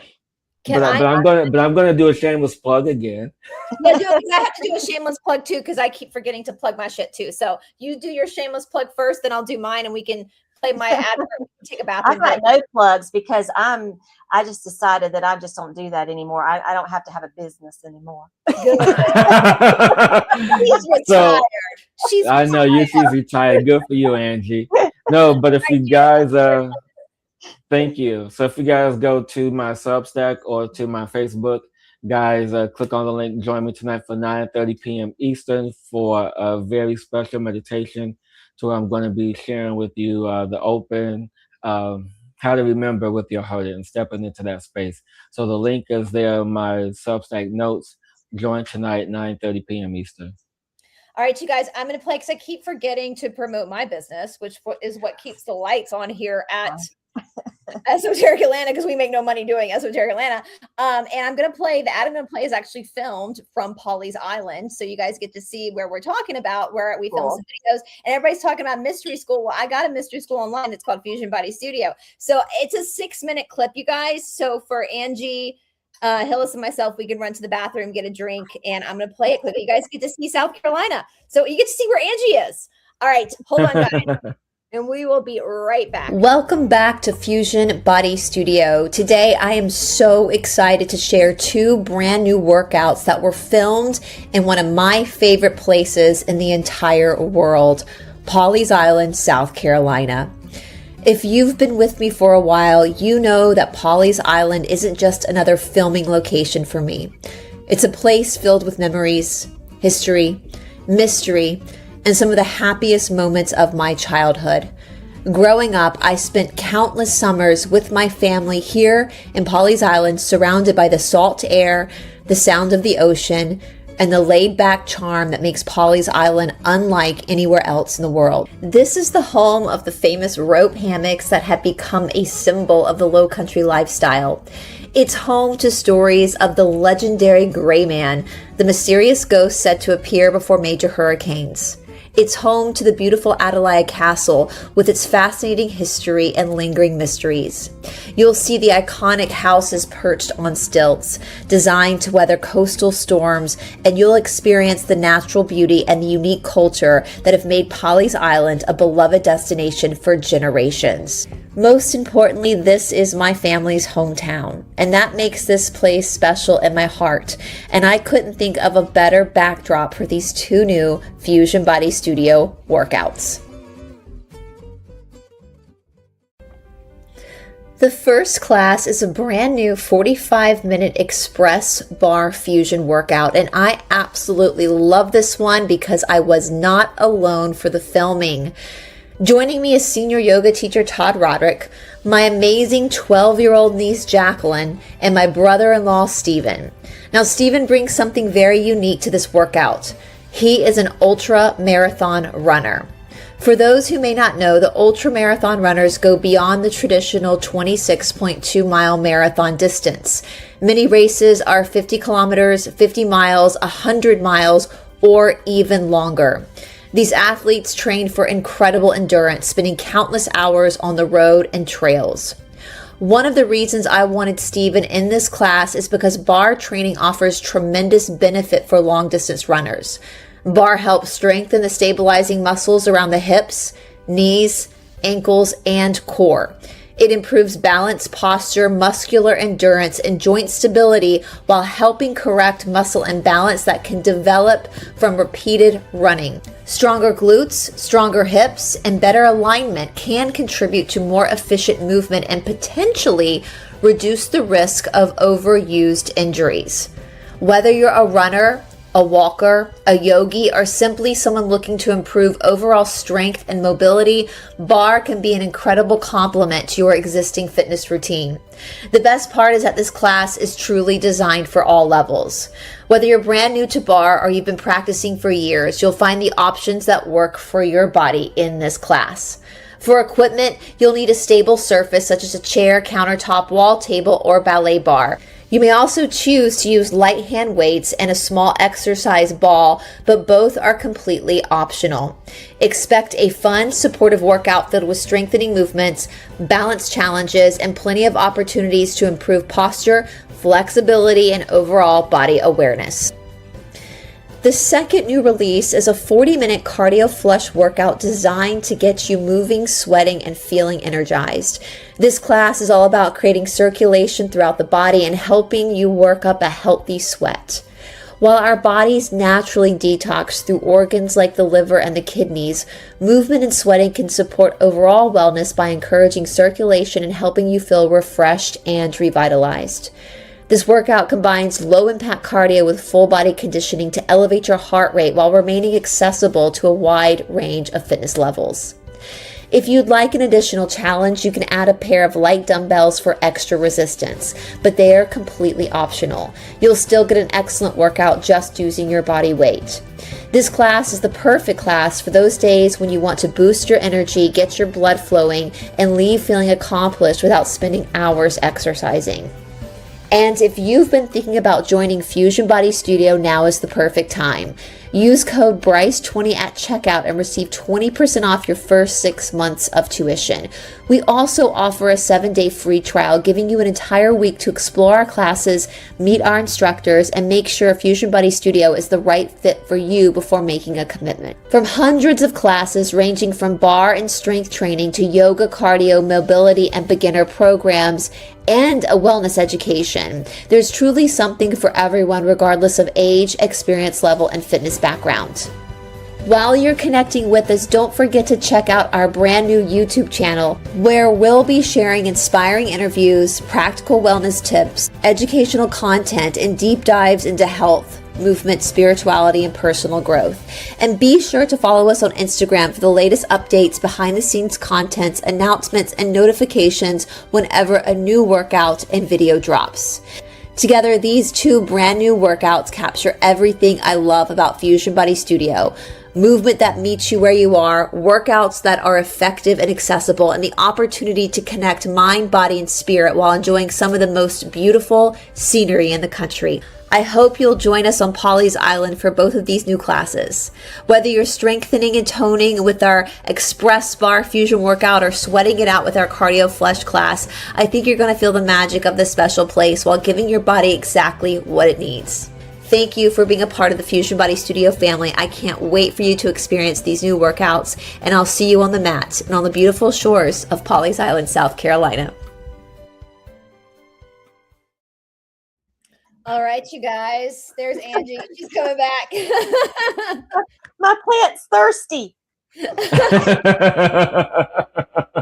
I always forget to advertise Fusion Body Studio. So I thought, what a perfect. We were talking about South Carolina. That was filmed in South Carolina. So I enjoyed it. I forgot I have this going on in the other room. So you're on the big screen in there. Like, yeah. So anyway, you guys, well, while we were away, I actually pulled up to you guys to show you what we were talking about with the blonde-haired. Please, I was. True. It's absolutely true.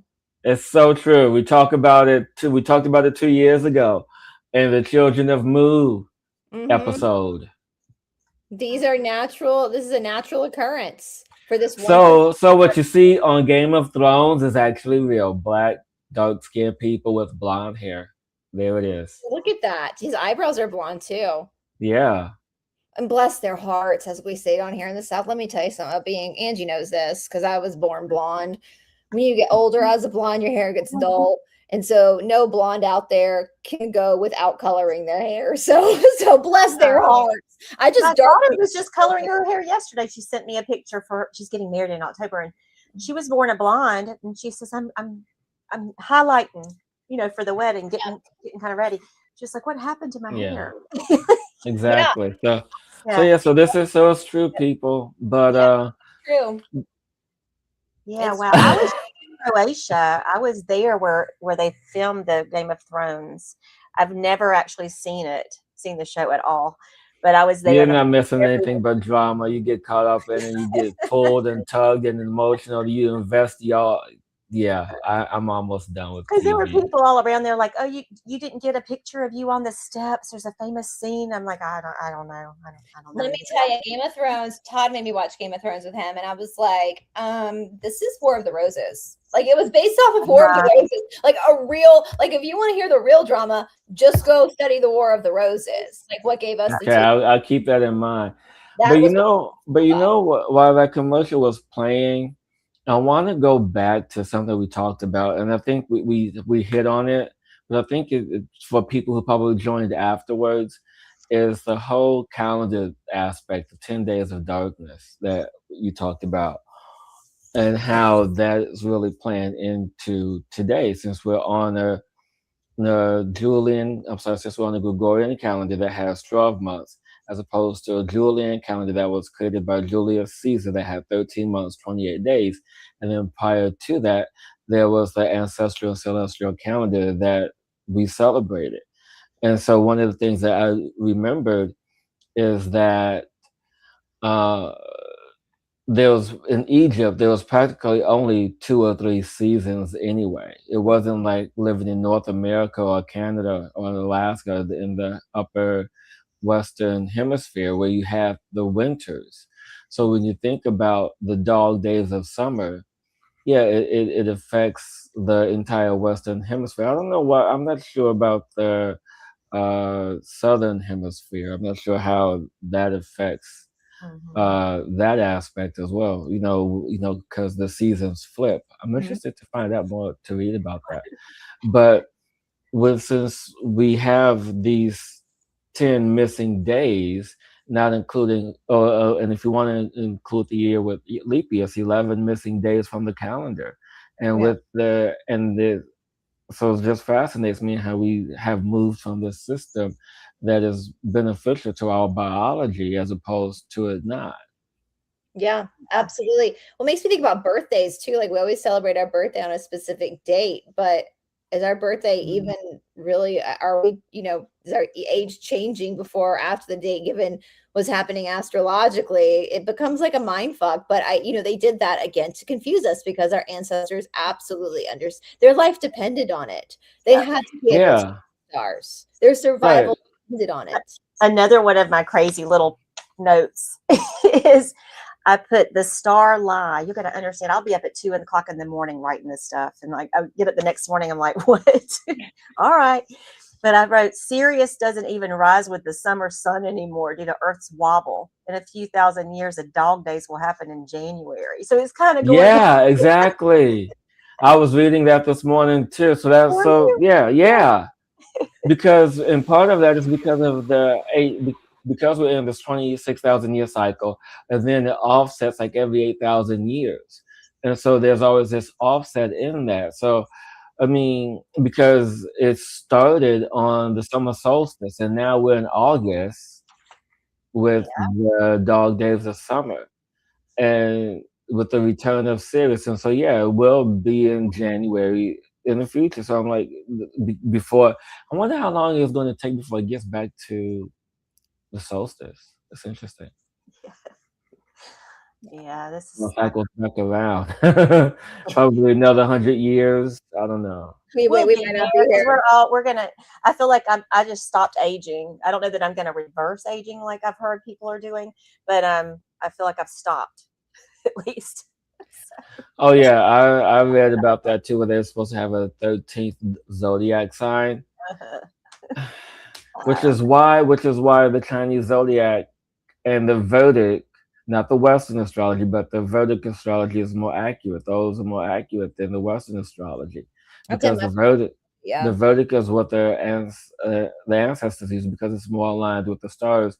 And then it takes into account the shifting of the planet, the wobble, the axis, and the linear time. Yeah. But I'll still be a Gemini though, so I'm not worried. I'm still I've done both, and mine are actually, when I had both of them done, the second one was like, it's actually wild because it pretty much matched my Western one too. So sometimes I guess it depends on when and where you're born. It might line up, but sometimes it doesn't. So I mean, Todd is a Gemini, but he wait, when is your birthday? 15th. And he's the 18th.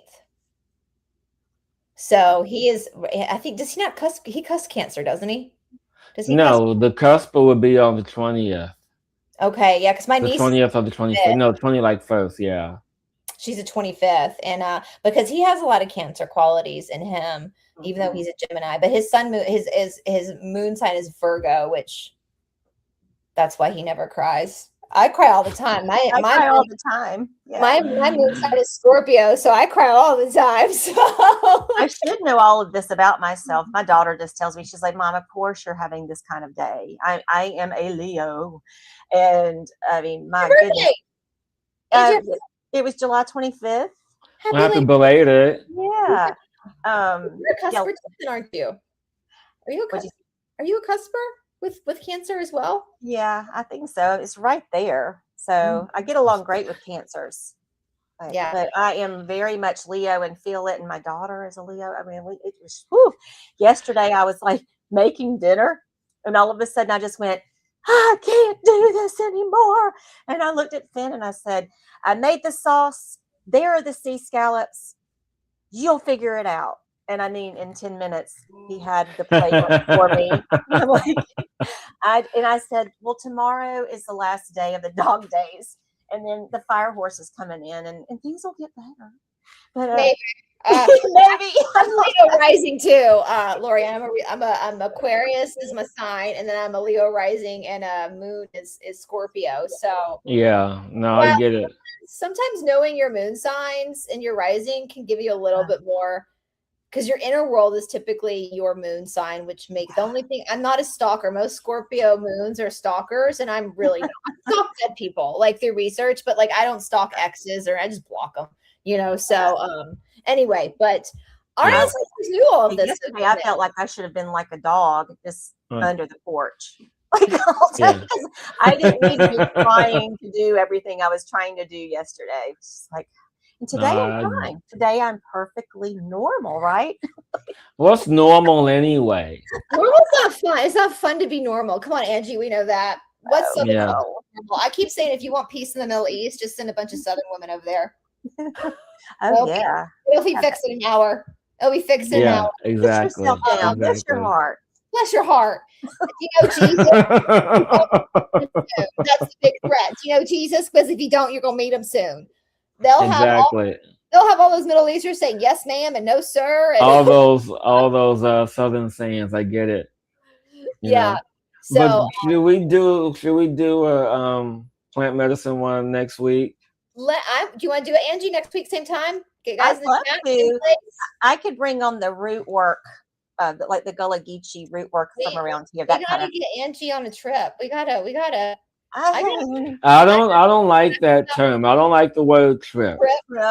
I prefer the word journey. I'm watching for you because the YouTube gets funny about this kind of stuff. But next time I'm in South Carolina, Angie, we're gonna go and we're gonna have some fun. So too bad you can't stop down here and get some, because I have pretty amazing ones down here. Well, here's a question. How far is Fort Myers from me? I'll have to look it up. You're at the tail tip of Florida, right? I'm like southwest. I'm like 2 hours away from Tampa. Okay. 5 hours away from Jacksonville. Yeah, you're down at the. Okay, I gotta tell you guys a funny story. I think I've told it before because Hillis is in Florida. When we were kids, in America, we had to learn the states and their capitals, right? We all had to do it like 4th grade. And I had a placemat with every state and every capital. And I had a really hard time remembering Florida. For some reason, I could not remember Florida's. Isn't it Tallahassee? Tallahassee. Yeah. Well, my mama, I was like 8 years old, y'all. I was like 8 years old. I don't have any brothers.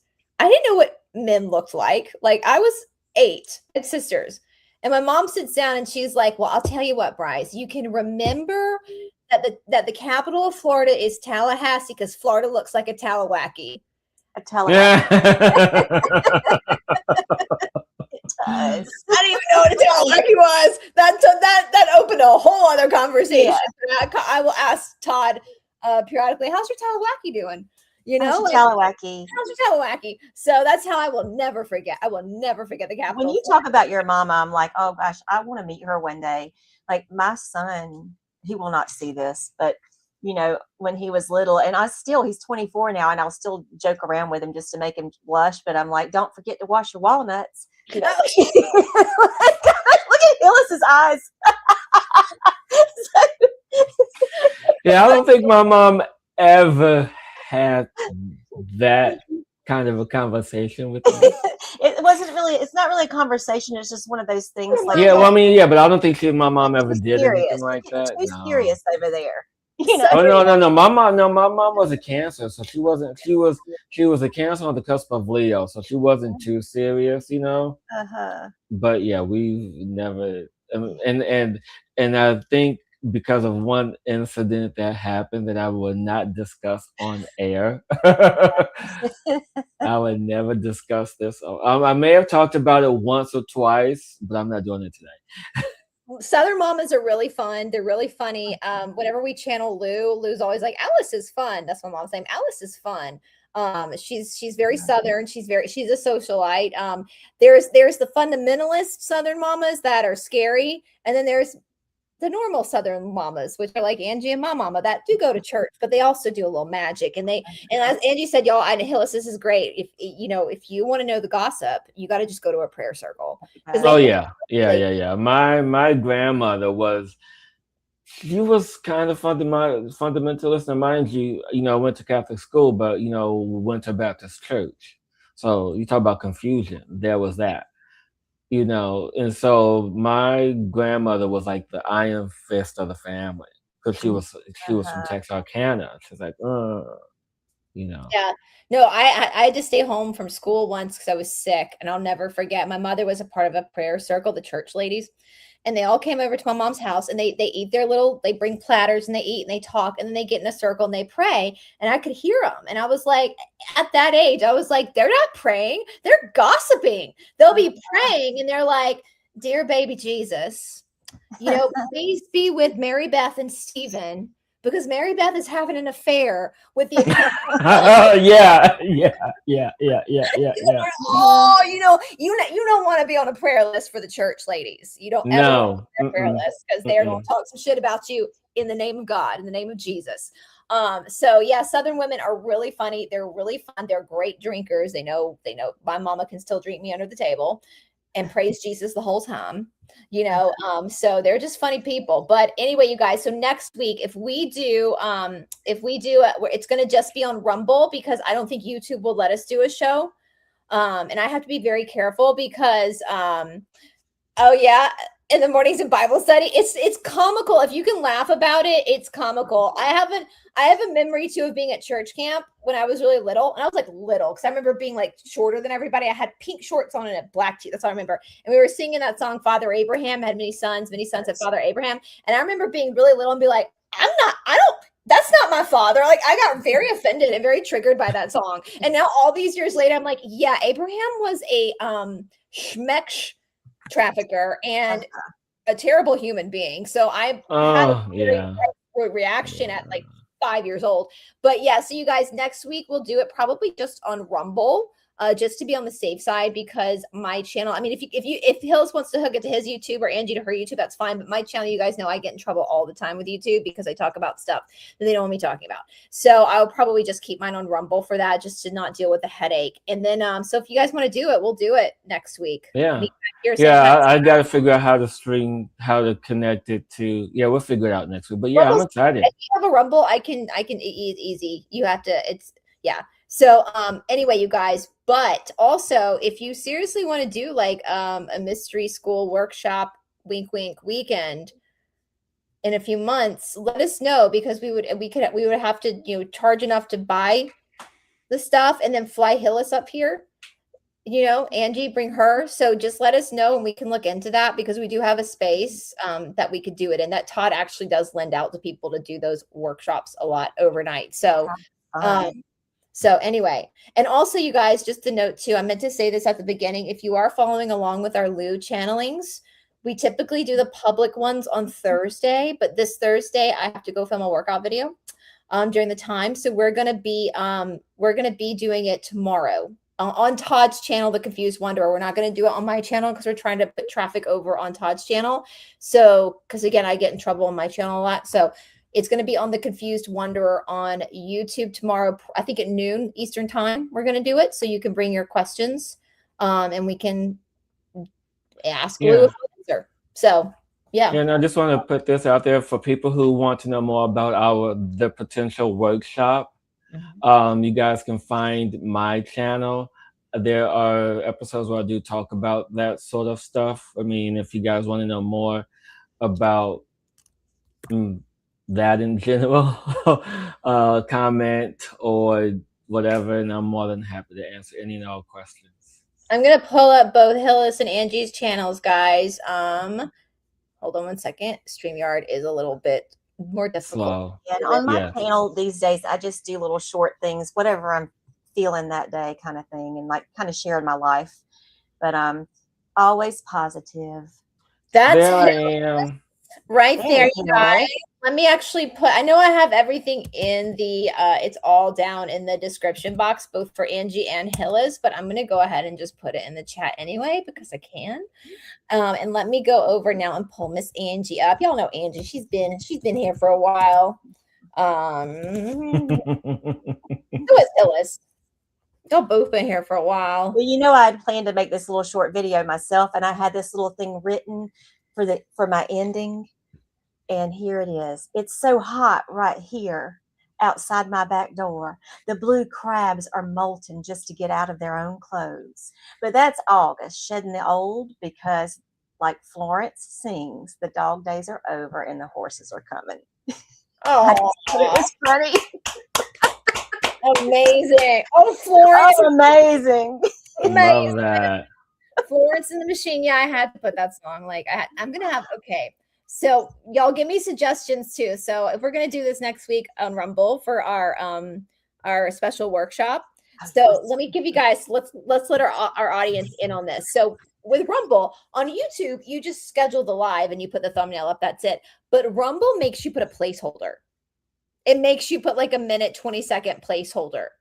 So especially when I have guests on, I'm not going to sit there and be like, this is what we're going to talk about for a minute. That's stupid. So I put the thumbnail up, I put it in my editor, and I add a song to it for a minute, 20 seconds. And so I'm always like with Hillis, I'm like, what? So I've used the Beatles Mystery, the Magical Mystery Tour with Hillis. I've used Starman with Hillis, David Bowie. Mm-hmm. I like Starman. Why not? Should we use Styx, Come Sail Away With Me? Because that's about rugs, isn't it? Should that be for our next one? Hey, I'm whatever. I'm open. You gotta have fun with it, right? Like, because exactly. And I think I have one of those drug rugs up in my those hoodies.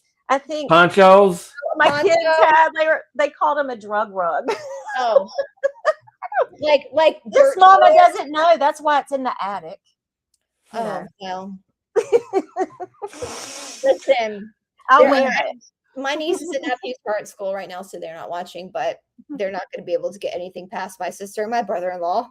Because I know what they were like before they had children. So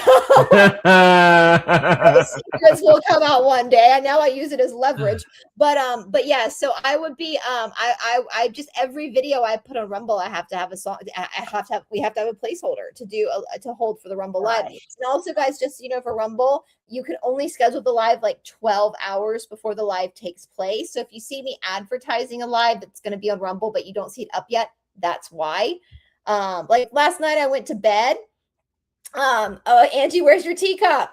Last night I went to bed and I was trying to load this up on Rumble last night. Before I went to bed, it still wouldn't let me. I had to do it this morning before I worked out because Rumble's get your shit together, Rumble. Rumble, if you got your shit together, you could be a real contender. I love it. For YouTube. So I love it. Anyway, I'm running on empty. I'm gonna have to go get something to eat. All right. Yes, you guys. There's her teacup. All right, you guys. So we'll see you guys next week, same time, same place. I'll be back tomorrow on Todd's channel with Lou for the Confused Wanderer, and then Thursday I'm on Catherine's channel for the coffee chat, and then Friday's a big day. Tamara and I are going to do a live again at 6:00 in the morning because she's in Australia about the Australian constitutional monarchy and how to change that to get King Charles out. And then at noon on Friday, I'm going to be doing a live show with Lorene, our favorite little ex-Mormon. And we're going to be talking about the Merovingians, the Priory of Sion, and if the Merovingians became the Mormons, based off of Fritz Springmeier's work, which most of that work is on Rumble because, you know, it's scandalous. So anyway, you guys, with that being said, thank you guys for being here. And we'll see you soon. So do Hillis's meditation tonight, guys. 9:30 tonight. 9:30. And Angie's just returned. We're joining her. I know. See, I'm not promoting myself, like my business anymore, but I can promote y'all. She's retired. She's retired. Somebody said, so where I live, a lot of tourists come here, and this place we love to go eat called Fish Camp. You just kind of, we sit outside. There's like a bar outside, but you can order food and whatever. And we meet a lot of locals meet up there, but we meet a lot of these tourists. And one day I'm sitting there and talking to this girl I just met, and we're really just hitting it off. And I'm like, oh, we're just telling her all the fun things to do. And I said, wait, what day is it? I said that out loud to her. I said, wait, what day is it? And she said, oh, girl, you really are retired, aren't you? I never know what day it is. I really don't. Ellie Wong, I get that from her stand-up where she's so mad at feminists because feminists ruin the secret that girls are actually smart. Like, why did feminists have to go and do that? We could sit at home and eat snacks and watch Ellen. Like, what are you talking about? We were retired. We're retired. Like, but I haven't stopped. I haven't stopped. You know, I ran for town council last year. I mean, I haven't stopped. I'm busy. Yeah, I stay busy. You're just doing you. You're doing you, girl. All right, you guys. Well, we will see you all later. Bye, everybody. Bye. Bye.